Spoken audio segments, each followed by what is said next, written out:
President William Ruto did a presentation of the reports at the African Union headquarters in Addis Ababa, Ethiopia. On the report, there was a committee of African head of states and government on climate change, a report on African Union institutional reforms, and observe on the state of peace in the region. Let's listen in. I wish to present the report and draft decision for the Committee of Heads of State and Governments on Climate Change for your consideration. The Committee of African Heads of State and Climate Change convened this morning at the African Union headquarters here in Addis Ababa. Climate change, Mr. Chairman, remains the existential threat, particularly for vulnerable regions such as Africa. Last year was the hottest on record, surpassing the 1.5 degree Celsius threshold set under the Paris Agreement for the first time. Africa continues to bear the brunt of extreme climate impacts. Prolonged droughts in southern Africa, severe flooding in east and west, wildfires, and expanding desertification have slowed, in some cases reversed, socioeconomic progress across the continent. Meanwhile, global geopolitical uncertainty and rising emissions are complicating multilateral climate action. A decline in global partnerships, coupled with increasing protectionist policies, is diverting investments away from addressing shared global challenges. In response to these realities, the committee convened to assess Africa's climate responses and global engagements and to chart a path forward. The committee reviewed the outcomes of the recent UN Climate Conference, COP29, held in Baku, Azerbaijan from the 11th to 23rd of November last year. Africa presented a unified voice at COP29 with strong participation from African leaders, ministers, and experts. While the conference made some progress on key issues such as climate finance, adaptation, and carbon markets, the outcomes fell short of Africa's expectation. On climate finance, the commitment by developed countries to mobilize at least US $300 billion by 2025 is far below Africa's demand of 1.3 trillion annually.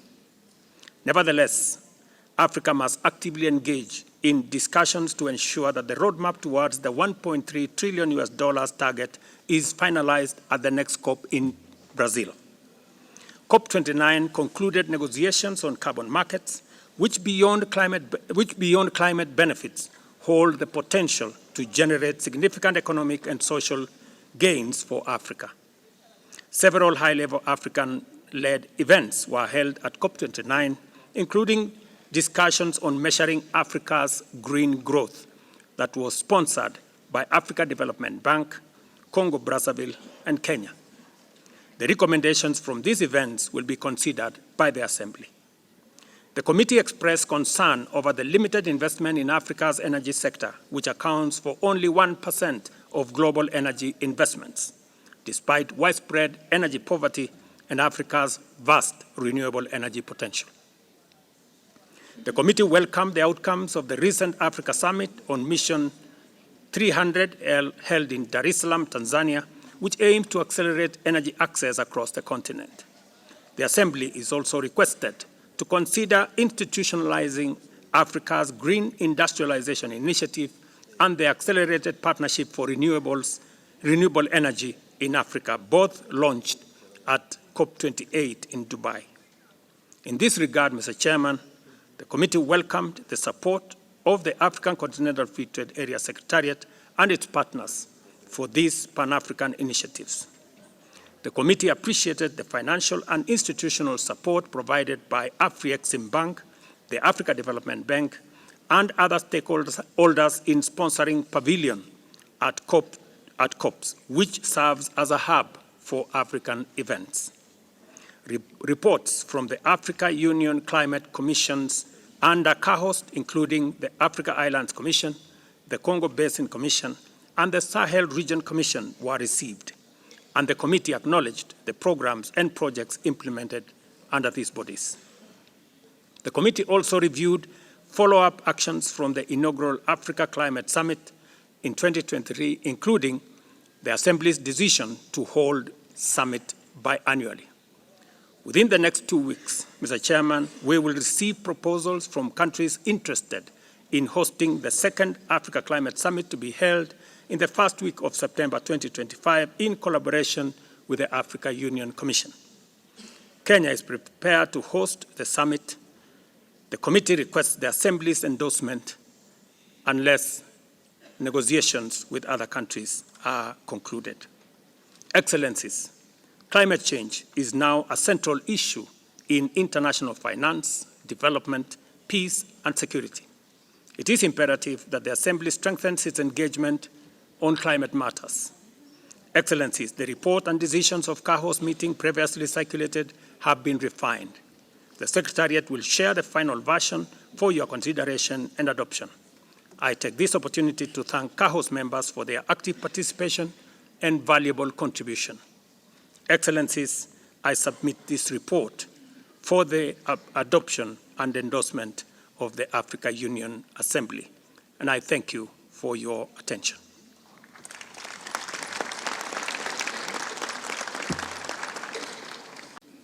Your Excellency Chair, allow me now to report on the institutional reform of the Africa Union. Excellencies, a year ago, this Assembly entrusted me with the pivotal responsibility of championing institutional reforms within the Africa Union. Since then, I have engaged in extensive consultations with key AU stakeholders to assess the progress of our reform agenda. These engagements have included discussions with the leadership of the Africa Union Commission, including the chairperson, Musa Faki, the AU Institutional Reform Unit Secretariat, the Permanent Representative Committee, or PRC, here in Addis Ababa, the AU High Representatives for Financing, and the leadership of the Pan-African Parliament. Additionally, on 27 January 2025, I convened a high-level retreat in Nairobi attended by presidents of Comoro, Guinea-Bissau, Ethiopia, and Ghana, alongside the AUC chairperson and foreign affairs ministers from Mauritania, Rwanda, and Tunisia. The resounding message from this consultation was clear and unequivocal. Africa must complete its reform process with urgency and decisiveness. Excellencies, it is evident that progress has been made in restructuring AU organs, institutions, and offices. Of the 57 AU entities earmarked for reform, 42 have been assessed, and the report is currently under consideration by the Permanent Representatives Committee. I therefore propose that this Assembly directs the PRC, with the support of AUC, to conclude its review of the 42 entities and submit a report to the Executive Council during its session in July later this year. The study on the division of labor between the Africa Union Regional Economic Committees and member states was completed in December 2024 and submitted to the Africa Union Commission chairperson. It was subsequently circulated to all Africa Union commissioners, CEOs of RECs, and was held and representatives from 14 member states. A retreat, Mr. Chairman, was held from 6 to 7 February this year to review the report. I propose that this Assembly directs the relevant AU stakeholders to expedite its consideration and ensure that clear recommendations are presented at the Media Coordinating Summit meeting in July 2025. Excellencies, based on my consultations and careful observations, I submit the following 8 proposals to accelerate and complete the Africa Union reform process for your keen consideration. Number 1, to maintain the momentum of reforms, enhance oversight, and entrench collective ownership, the Africa Union reform process requires a consistent strategic guidance at the highest level. I propose the formation of a 5-member ad hoc committee of heads of state and government chaired by the champion. The 5 members of the Bureau could form the rest of the membership of this oversight committee of heads of state. Number 2, to consolidate the pace of progress, I recommend that this Assembly authorizes an extraordinary summit in July 2025 within the Media Coordination Summit dedicated solely to the Africa Union reform agenda. This will allow for final consultations with AU stakeholders, including the newly elected Commission, and the submission of concrete proposals for the final phase of our reforms. The African Union, number 3, the African Court of Justice is a crucial pillar of our governance architecture, yet its implementation has stalled since 2009 due to the discussions of merging it with the African Court of Human and People's Rights. I propose, Mr. Chairman, that this Assembly mandates the African Union Commission and PRC to finalize the court's operational requirements, including budgetary provisions, and that the Executive Council conducts judicial elections during its ordinary session in July this year. There is a need, number 4, there is a need for the Pan-African Parliament to evolve from a symbolic entity into a legislative force. So far, only 15 member states have ratified the Malabo Protocol, which seeks to grant the Pan-African Parliament permanent membership and legislative authority. I urge this Assembly to mobilize political support to accelerate the ratification process. Number 5, the 2018 AU Assembly decision called for a clear categorization of AU decisions to enhance implementation. Yet 7 years later, the absence of structured mechanisms that lead to inefficiencies and weak enforcement, I propose that this Assembly directs the African Union Commission and the Office of the Legal Counsel to complete the categorization of African Union decisions without further delay to ensure clarity, accountability, and effective execution. Number 6, the dire peace and security situation in Africa partly indicts the continent's peace architecture. Africa Peace and Security Architecture, APSA, therefore needs to be strengthened to respond effectively to emerging security threats, including terrorism. I recommend that this Assembly authorizes the African Union Commission chairperson, in consultation with the champion, to appoint a panel of 5 eminent African experts to review AU's peace and security framework within the next 4 months. Number 7, despite Decision 635 of 2017, limiting the AU summit agenda to 3 strategic areas, the summit program remains overly broad.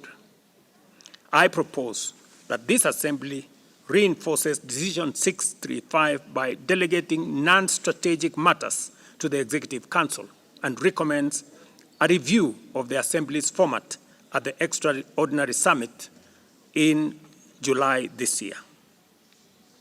Number 8, 10 years ago in Johannesburg and Kigali, member states committed to funding 100% of African Union operational budget, 75% of program budget, and 25% of peace support operations, targets that remain unmet to date.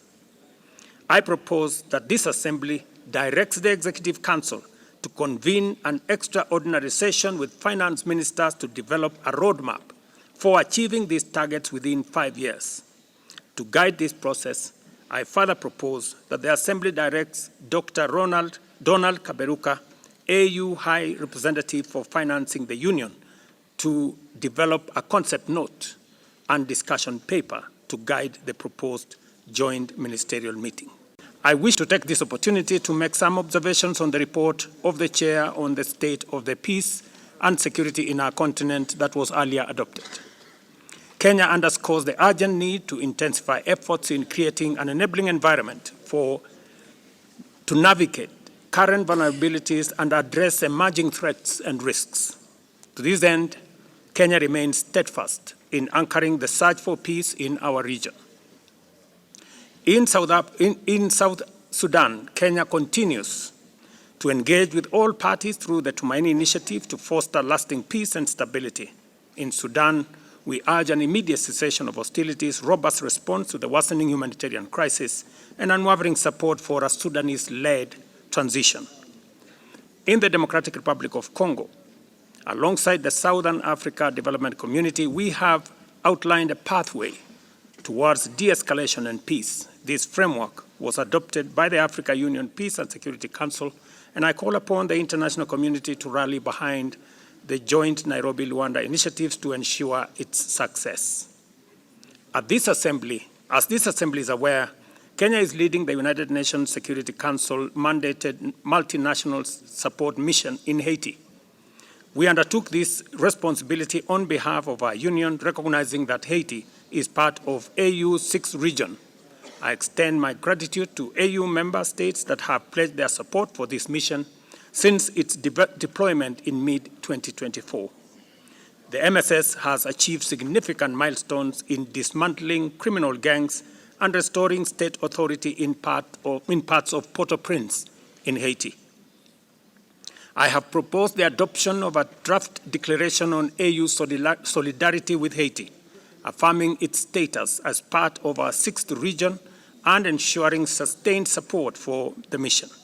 This includes advocating for transition to of the MSS into a UN peacekeeping operation, and I urge this Assembly Chair to support the declaration. Finally, I draw the Assembly's attention to global threats that impact our union, including terrorism, the climate crisis, and geostrategic competition. Addressing these challenges demand our collective effort and unwavering commitment. Your Excellency Chair, allow me now to report